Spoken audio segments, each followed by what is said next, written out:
Добро утро. За само 43 дена администрацијата на претседателот Трамп направила многу повеќе отколку владите на поранешните американски претседатели за еден или за два мандата, кажа американскиот претседател Доналд Трамп во ноќешното обраќање, односно синоќешното обраќање пред Конгресот. Што направила македонската влада во првите 9 месеци од владењето, ќе зборуваме во продолжение со Неда Малевска од Центарот за управување со промени. Господине Малевска, добро утро, добро дојдовте во студиото на Телма. Добро утро, благодарам на поканата. Вие сте специализирани, ако можам така да кажам, за надзор на работата на владата преку оној сајт што го формиравте, одговорнавлада.мк, каде ги ставивте, ги забележавте сите предизборни ветувања на политичките партии кои учествуваа на изборите, а потоа и она што е преточено во владината програма. Понудивте концепт кој наликува на она што го направи сега и администрацијата на Трамп. Одговорна влада, односно што работи јавната администрација како сектор кој троши многу од државниот буџет. Така е, практично, како што споменавте во предизборието, ја направивме оваа веб страница да ги приближиме политичките ветувања до граѓаните, особено до младата популација, низ еден поинаков наратив, малку поприемчив за граѓаните, каде што ќе може точно да видат што ветиле политичките партии. Откако тоа се случи во предизборието, сега интензивно ја следиме степенот на реализација на програмата на владата преку одговорна влада МК, каде што не само ние, туку и граѓаните можат одблиску да се информираат колкав е степенот на реализација на програмите. Зошто ова го правивме? Споменавте една многу интересна работа, ова што сега е актуелно, односно Dodge юнитот кој што го формира Елон Маск во делот на следење на имплементација на програмата на владата. Таквите практики постојат во Америка и особено и во Британија низ годините, уште од времето на Тачер, уште од времето на Реган, обидот секој пат да се модернизира или да се подобри ефикасноста на владините интервенции во испораката на резултати. И ми се чини дека и во оптимизација и рационализација на трошењата, што е исто така многу битно и во овој случај во администрацијата на Трамп. Така што дел од тие реформски практики се однесуваат на подобрување на следењето на испораката на резултати, за што трошат владите во имплементација на политиките и што е она што граѓаните очекуваат да биде испорачано. Па така, ние во тој обид да ја приближиме таа практика, имајќи ја пред се администрацијата на Велика Британија, бидејќи учевме од нивното искуство, од искуството на администрацијата и на Тони Блер и на Девид Камерон, каде што имаат ваков тип на оделенија, или ги викаат implementation или delivery unit, односно оделенија за испорака на резултати. Сакавме да видиме она што мандатарот го брани пред собранието, пред пратениците и пред граѓаните како мандат на програма, како понатаму се имплементира во секојдневието и во практиката. Што покажуваат првите месеци?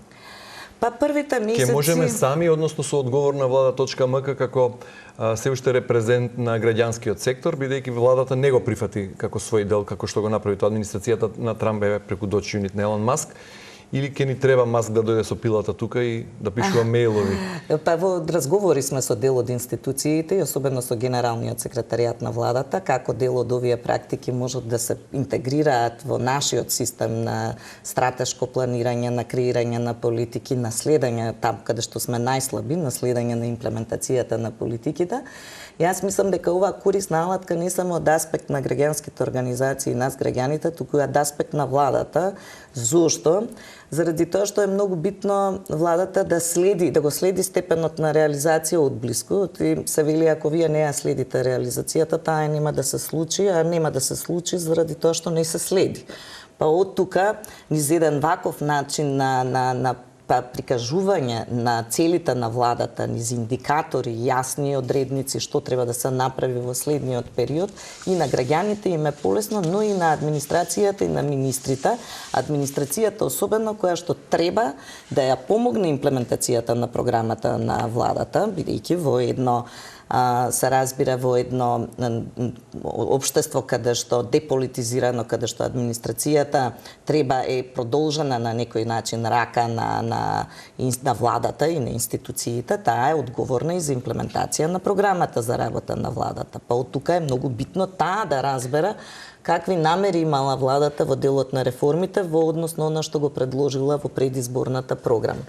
Значи, велам, оваа алатка одговорна влада е повеќе функционална и подимензионална. Им служи и на административните службеници кога ќе отворат да видат кои се реформите во делот на јавната администрација или во делот на дигитализација, да знаат точно што се мерките кои што владата ги предложила и да понудат решенија како тоа може да се направи, воедно да ги земат во предвид предходните практики, да обезбедат некаков континуитет и конечно да ја земат во предвид и барањата на меѓународната заедница во овие реформи, за да може нели и таа да се имплементира како дел од реформските агенди. Ајде да видиме конкретно, еве ќе влеземе на сајтот одговорна влада, да видиме таа алатка и што е она што е забележано таму и како ветување предизборно на политичките партии кои сега ја формираат владината коалиција и претходно како Сега ќе можете да ја видите на одговорна влада, ќе можете да го видите тој дел кој што се однесува. Еве гледачите гледаат на екранот, влегуваме на сајтот одговорна влада, потоа се нудат повеќе опции, следење на работата на владата 2024-2028 во повеќе сектори, во делот на добро управување, што ќе го отвориме сега, е и делот на реформата на јавната администрација, односно предизборните ведувања на владачката коалиција и она што е преточено во владина програма. Да, ова е владината програма практично на коалиционите партнери. Добро. Она која што вела мандатарот ја брани пред собрание. Одиме на државна управа. Да, кај нас тој дел е многу интересен, да речем во деловникот за работа на владата, тоа е јасно претучено дека е неопходно да програмата на владата се одбрани пред собрание, меѓутоа отчетот, практиката не ни покажува дека предходните влади давале отчет во собранието на завршување на нивниот мандат. Многу е битно исто така и степенот на следење и реализација. Ова особено е практика во Британија, еве во Америка, каде што јасно мора да се види како се потрошиле финансиските средства и дали се оствариле резултати во однос на она што се политички ветувања, се подобрил животот на граѓаните, добросостојбата во разните области, во здравство, во образование и така натаму. Тука рековме јавна администрација. Давате горе еден вид на семафор, црвено, портокалово, жолто и зелено. Црвеното значи нереализирано, портокаловото започната реализација, жолтото започната реализација согласно мерки и цели во програма и реализирано е зелено. Ниту едно од овде не е обележено во боја, односно не е обојано. Така е, пресекот го правиме на 6 месеци и ќе го направиме сега 9 месеци од владата, ќе го направиме во следната практично на една година од нејзината работење. Меѓутоа, еве, некои од работите се во тек, како например се ставени во објавени на ЕНР законите кои што треба да го поддржат процесот на јакнење и зајакнување на капацитетите внатре во администрација преку формирање на академија за обука и стручно усовршување на административните службеници. Меѓутоа, се уште тие закони не се во процедура или законот за административни службеници и вработени во јавен сектор, кој што ќе треба да допре дел од овие прашања кои што владата во својата изборна програма и во сега во владината програма ги допрела. Така што, да речам, Академија за обука и стручно усовршување, закон во процедура, меѓутоа ние немаме таков ентитет се уште, е со намера да се формира и да се работи со административните службеници на зајакнување на нивните капацитети. Немаме ниту укинат позиција заменик директор. Нели имаше такво ветување? Да. Укинат е балансерот само. Така е, балансерот е. Еден по еден заменик директор, веројатно се во процедура нови закони кои предвидуваат укинување на позиција заменик директор или не? Видите, во постојните закони вие лесно можете да направите амандмани на законите и позицијата заменик директор да ја укинете. Во нашата пракса покажува дека дури во некои институции во законите не постои позицијата заменик директор, а ние сосема бесправно имаме такви позиции. Значи праксата во минатото покажува дека дури имаме позиција заменик директор без да го има тоа предефинирано во закон. Според систематизација. Добро, има намалување на бројот на управни и надзорни одбори. Но да речеме она што направи владата, тоа веројатно ако отидете во делот на здравство ќе го видите, укинување на економските директори, односно воведување на една позиција директор на јавните здравствени установи. Тоа беше дел од предизборните ветувања и тоа се направи во областа на здравството. Така генерално беше и ветувањето дека ќе се набавли бројот на членови на управни и надзорни одбори. И дека ќе се намали бројот на инспекцијски служби, например, од 28 на 14, значи двојно ќе се преполови. И во оваа смисла вие можеби и подобро знаете веројатно од мене дека нешто за што ќе зборуваме во продолжение во рамки на проект на УСАИД од 2018 година имаше проект за реорганизација, односно за модернизација на инспекцијските служби и токму во него во 2018 е даден предлог инспекцијските служби да се организираат во еден инспекторат и да бидат најмногу 11 до 14 служби, а не 28 колку што се сега. Како оди реализацијата на ова ветување сега?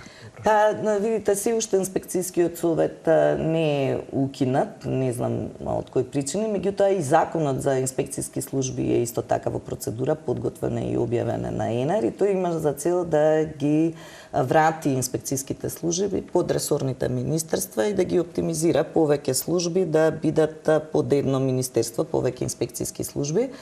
9 месеци по, да речам, да дадеме шанса, уште некое време додека се усвојат овие законски решенија, меѓутоа тоа е нешто на кое што се работи и е во процедура, е во тек, меѓутоа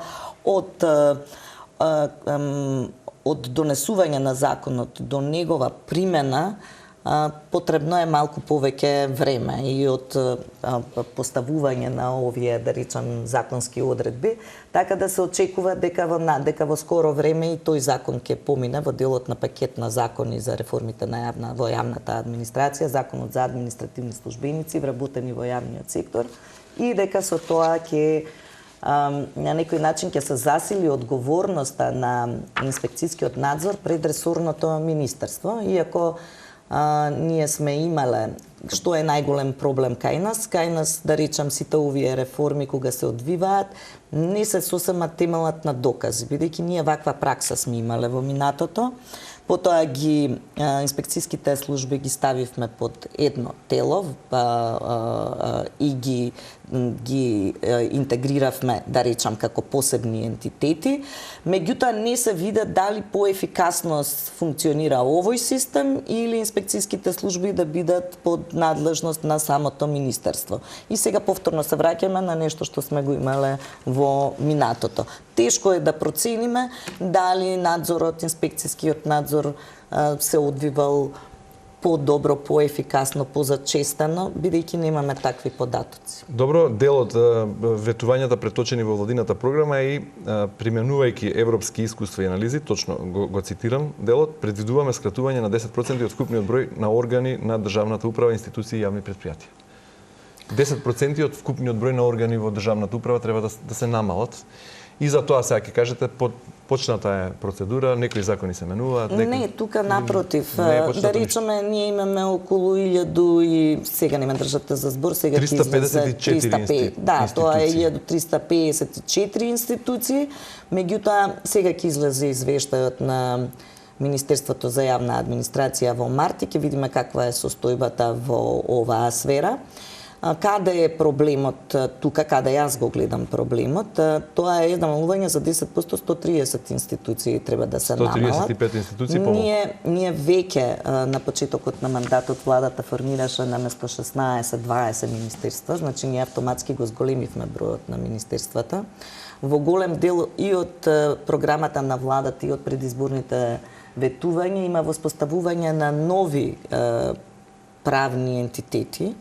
Тоа значи дека нови институции за имплементација на дел од политиките, Агенција за дигитализација. Ако се формирани 20 нови, ќе треба да се укинат 150 за да се стаса до ветувањето од намалување на вкупниот број за 10%. Така е, дополнителен проблем е што локалните самоуправи формираат своји јавни предпријатија, например еден тренд во пораст кој што е јавно предпријатие за улично осветлување. Мислам што може да биде сектор во некаква локална самоуправа или можете едноставно да ја делегирате таа надлежност на приватниот сектор да се грижи за уличното осветлување. Но како би се вработиле поинаку заслужените? А ние имаме зголемување. Така да Тој кај нас, знаете како, кога владата ќе каже дека ќе се оптимизираат, да ви ја објаснам разликата во британскиот, да речем, систем и нашиот. Кога владата ќе каже во Британија дека Викторија, железничката станица во Британија ќе биде најмодерна во следните 10 години, сите институции, вклучително и локалните самоуправи, без разлика на нивниот статус, мора да кажат како ќе придонесат во остварување на овие стратешки приоритети. Кај нас, локалните самоуправи ќе речат, ние сме независни, што ако владата мисли да ги оптимизира институциите, ние сметаме дека и треба да го зголемиме бројот на Бидејќи има јавни децентрализација и ние можеме да правиме што сакаме. Па, отприлике така, тој концепт на multi-level governance или на одговорноста на различни нивоа на власта, во делот на имплементација на и реализација на ова што е стратешки приоритет, не успеваме да го допреме. Да, и генерално и општо. Веројатно демократијата погрешно ја разбравме и децентрализацијата како преголема слобода, а никаква одговорност и отчетност. Точно. И веројатно во тука се крие одговорот на прашањето зошто 3 и кусур децении ние не успеваме да направиме сериозна реформа на јавната администрација. Така е. Еве да речеме сега на ова прашање кое што го поставивте за оптимизација, бидејќи ова се провлекува и во претходните влади дека треба да ги оптимизираме институциите, бидејќи се премногу се поклопуваат надлежностите.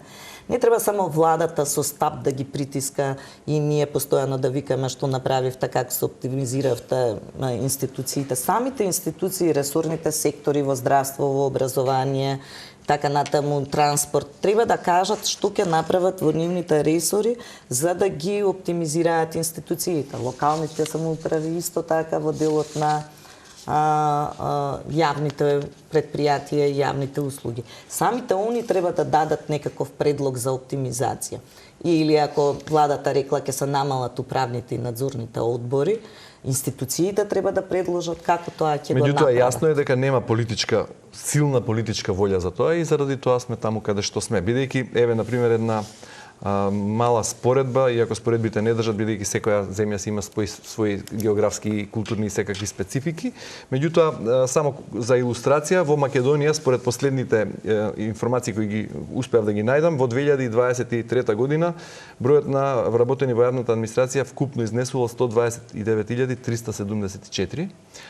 Ако на оваа бројка се додадат и оние вработени во образованието, здравството и локалната самоуправа, значи ќе стасаме до бројка над... Не, тоа е 129 совкупно со сите вработени во јавниот сектор, она што не го броиме. И локална самоуправа се онде 130.000? Да, 130.000 е вкупно целиот јавен сектор. Од прилике, кај нас, сега ќе велам ќе излезе извештајот за 2023 година.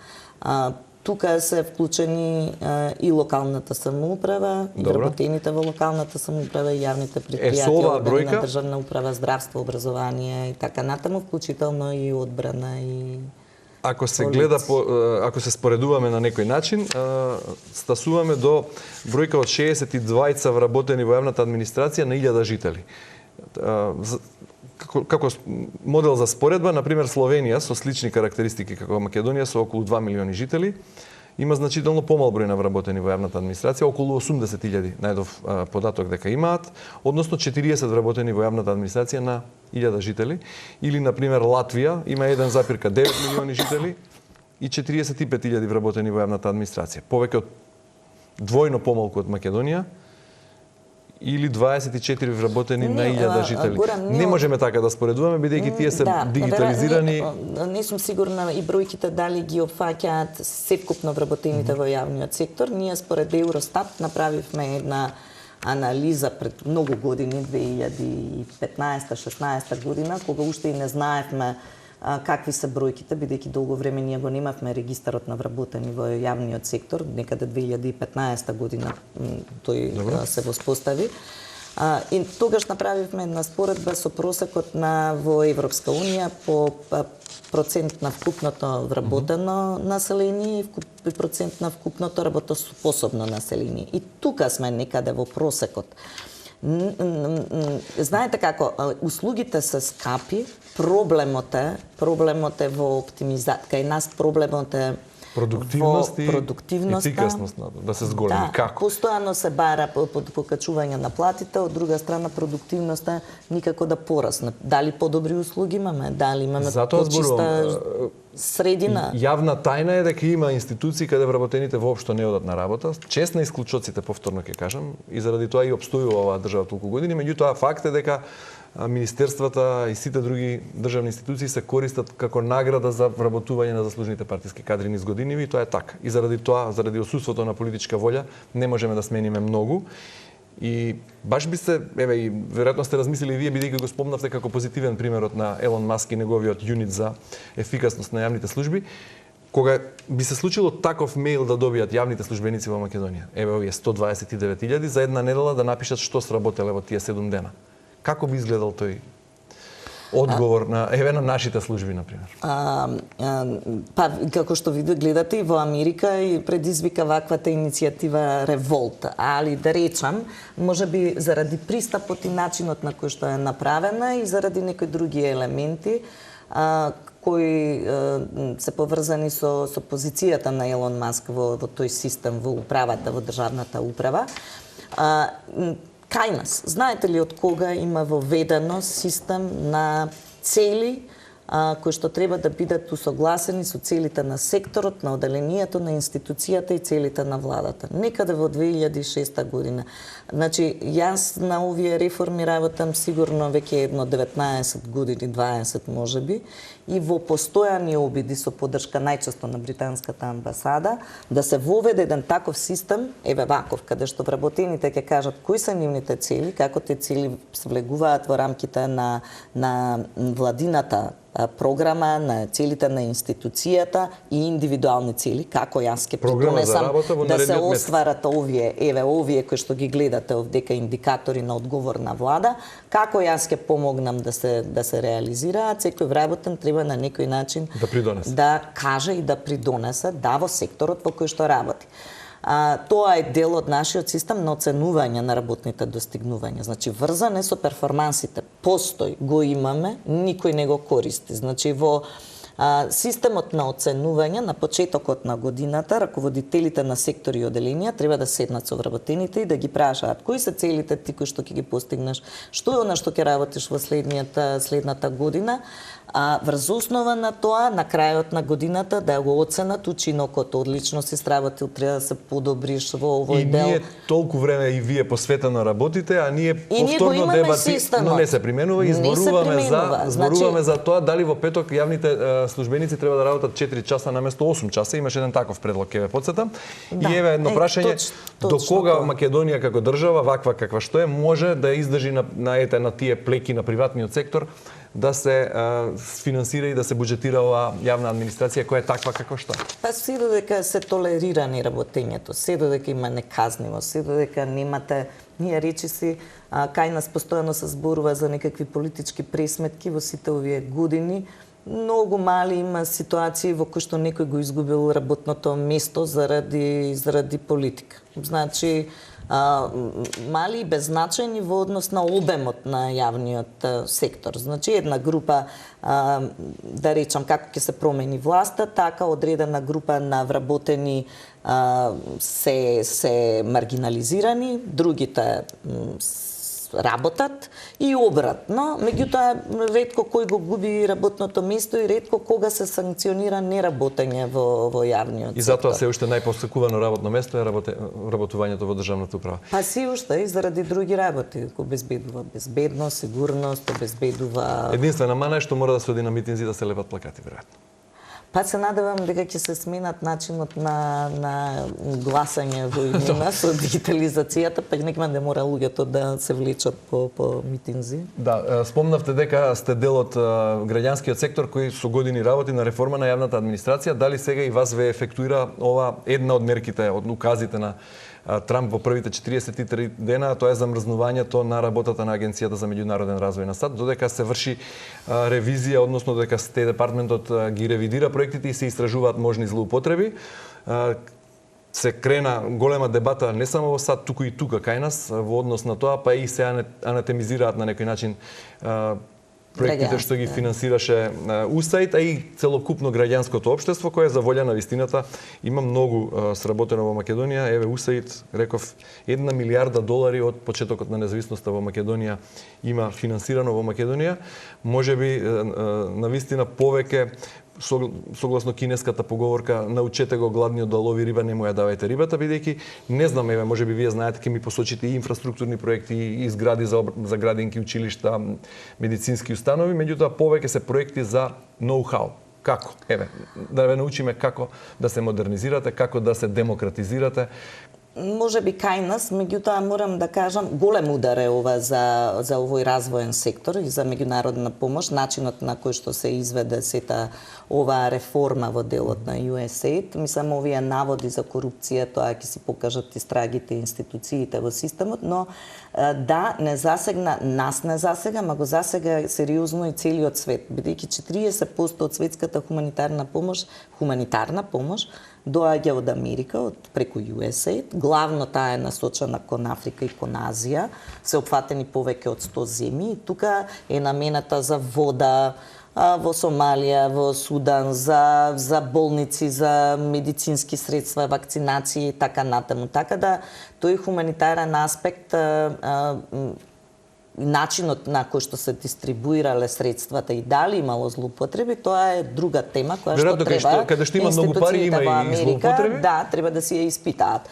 Меѓутоа тоа ќе е сериозен удар на целата хуманитарна помош и тоа беше дел од она така наречена soft power или мека моќ на американската администрација, тоа е да го оствари своето влијание, тоа е да создаде пријателства во земјите и така натаму, преку дистрибуција на определени развојни средства. Многу ми е жал да ви кажам што ваквата ситуација комплетно кај нас се изврти и го анетемизираше целиот граѓански сектор. Можете да слушнете во сите политички дебати како малтене граѓанските организации се виновни за се, што не е точно. Јас работам 28 години во овој сектор. Не сум била финансирана до сега, до пред една година од USAID и тоа сега имавме програма заедно со владата за подобрување на доброто управување и борба против корупцијата. Меѓутоа, во изминатите години, работејќи во МЦМС, преку другите фондови, преку фондови на Европска Унија, преку фондови билатерални на донатори, се инвестирало во градење на водоводи во села каде што немало вода. Замислите, од некаде 98-9 година сме оделе во селата, се иницијативи за поддршка на земјоделството, иницијативи за поддршка на вработувањата, помош за достоинството на хендикепирани лица, можам да ви кажам едни фантастични иницијативи во тоа време така хендикепирани беше во усвоениот термин, сега веќе лица со попречености или како и да е. Една иницијатива фантастична во тоа време на Полио Плюс со оставање на количка пред влезот на универзитетот, со тоа се символизираше на некој начин пристапот, оневозможеноста на пристап до образование на лицата со попречености. Сега веќе станува вообичаено да разговарате за попречни рампи, за пристап и така натаму. Станува дел од стандардот. И ред други работи, партиципација на жени во политика и така натаму покрај овој хуманитарен дел. Значи, многу во образование инвестиции, во училишта, во болници и така натаму. Не можам ни да редам, толку се многу тие иницијативи.